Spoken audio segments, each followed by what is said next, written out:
Les autorités politiques la savaient inéluctable. Sous la pression de la France et du Fonds monétaire international, FMI, les dirigeants des 14 États africains appartenant à la zone franc n'ont pas le choix. Antoine Simi, ministre de l'économie et des finances camerounais, l'annonce au monde. Nous sommes à Dakar, le 12 janvier 1994. Le franc CFA est dévalué. Créé initialement en 1939, juste avant la Seconde Guerre mondiale, le franc CFA est officiellement né le 26 décembre 1945. Ce jour-là, la France ratifie les accords de Bretton Woods et procède à sa première déclaration de parité au Fonds monétaire international. Il signifie alors « franc des colonies françaises d'Afrique » avant d'être plus tard converti en « communauté financière africaine » après les indépendances africaines. Cet héritage de la colonisation garantit aux États issus des anciennes colonies africaines une monnaie stable par rapport au franc français et aujourd'hui à l'euro. Les pays de la zone franc ont l'obligation de déposer 50% de leurs réserves de change au trésor français sur un compte rémunéré. C'est aussi en France que sont imprimés les billets de francs CFA. Les francs CFA, parce qu'il n'y en a pas qu'un seul, concernent 14 pays. Il y a en effet le franc CFA de la zone ouest et le franc CFA de la zone centrale. L'incapacité des gouvernements africains à réduire les dépenses budgétaires, qui avaient sensiblement progressé, s'est traduite par un creusement des déficits.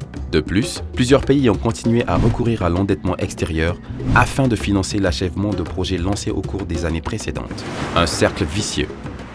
Les institutions de Bretton Woods suspendent leur aide aux pays de la zone franc, à l'exception du Bénin et du Burkina Faso, qui sont parvenus à respecter leur engagement vis-à-vis du FMI.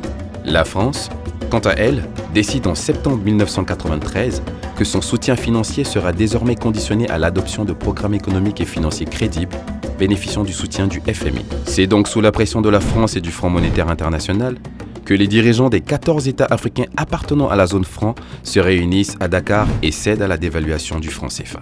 Ainsi, la valeur du franc CFA est divisée par deux. Les premiers effets de la dévaluation sont les changements des prix à la consommation qui passent du simple au double du jour au lendemain. Il en résulte une baisse immédiate du pouvoir d'achat des citadins africains habitués à consommer des produits d'importation. En réponse, les contestations et affrontements de rue à Dakar coûtent la vie à plusieurs personnes. D'un autre côté, la dévaluation permet une relance des productions locales. La période qui a suivi s'est accompagnée d'efforts d'intégration économique des pays de la zone pour renforcer leur compétitivité et assainir leur politique économique. Les pays africains restent cependant très dépendants des fluctuations des cours des matières premières et la dévaluation n'a pas mis fin au gaspillage et détournement. Et surtout, les conflits armés ont continué de se multiplier.